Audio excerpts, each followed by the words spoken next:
And now for part 2. Sorry about that. In Romans chapter 10, verse 1 to 4, I was telling you how everything comes to a head. Everything is glued all together. It's like a husband without a wife until he gets married. He's not complete. The Greek word telos is the key to the translation. While it can be rendered end, it's more common the way of understanding or its goal. It is to lead you to the Messiah. It's to deliver you to the Messiah. The whole essence of what the Torah is all about is so that you will find the Messiah. Throughout the entire section of Matthew, we see the Messiah provides us the original God intended meaning of Torah. He lives it out to its fullness. He sets his examples and he teaches about the examples and what they mean. Of course, not everyone is in agreement with this understanding in Matthew. According to some, Yeshua establishes a new divine law when he poses his "but I say unto you" to the word of the scripture. So it's like when he says, "I'm saying to you," I'm speaking to you here. He's establishing a new divine law. So it's a valid argument, but in essence, I'm going to tell you something right here, right now. Did I just change everything that was being said? No, I'm telling you, I'm bringing something to a focus and to an attention, like a father, like a head. And so I say to you, I'm speaking to you, I'm emphasizing the fact, hey, are you paying attention here? It's the same expression as like a teacher is instructing his students. You have heard the ancients to say that the ancients were told, you shall not commit murder, but whosoever commits murder is liable to the court. But I say to you that every one who is angry to his brother is guilty before the court. Matthew 5, verse 21, verse 22. And concerning to adultery, you have heard it said to you, you shall not commit adultery. But I say to you that everyone who looks onto a woman and lusts after her has committed adultery already in his heart. Matthew chapter 5, verse 27 through 28.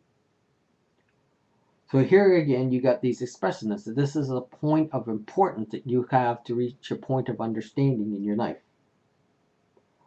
So Yeshua in Matthew 5, verse 7 tells you this. One, that you interpret the Torah properly in Matthew 5, verse 17. In chapter 5, verse 18, the Torah would endure until the heaven and earth pass away. It will last. It's still important. It's relevant. Third part is against those who forsake and do not teach Torah in chapter 5, verse 19. Also in chapter 5, verse 19, the fourth point is that he commends those who teach Torah. The fifth point is that those that are a part of his kingdom also are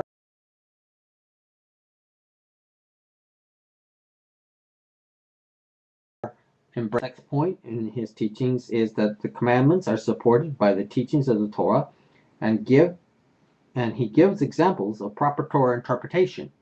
This is found in Matthew chapter 5, verses 21, all the way through to chapter 7, verse 27. And final point is that he himself has the supreme authority in Torah interpretation, chapter 7, verse 28 and 29. He's he's the supreme authority. Why shouldn't he be? If he's truly the Son of God, and God the Father is the one who wrote it, inspired it, instructed it even back to Abraham before Moses penned it out, then his son would be the supreme authority because he would have learned it from the Father. When you look at Luke chapter 24, verses 13 to 49, you realize that the Tanakh predicts his death and resurrection. Without this solid point, you can't really prove a thing about the Messiah. And you defeat yourself in the debate against the rabbis. You need the Torah. You have to have the understanding and embracement of the Torah. You have to have the full depthness. You have to be able to teach and understand the Torah to get their respect at all. Coming in with this new word isn't going to be acceptable until you can explain him in the old. If you can point it out in the old, the point that brings them down, the point that makes them yield is the fact that we use the Torah against them. We show the scriptures that apply to him.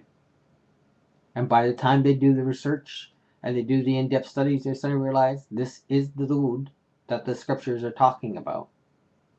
The only thing left to remain of debate then is, what about this son of David? For us, is a simple answer. Time will tell. He says that he will fulfill it to 100%. And I don't see why he wouldn't, considering he's already fulfilled everything that he said he would in the past. There's no reason to question why he wouldn't fulfill everything else in the end. Until next time, this is Rabbi Daniel Beaumet saying Shalom.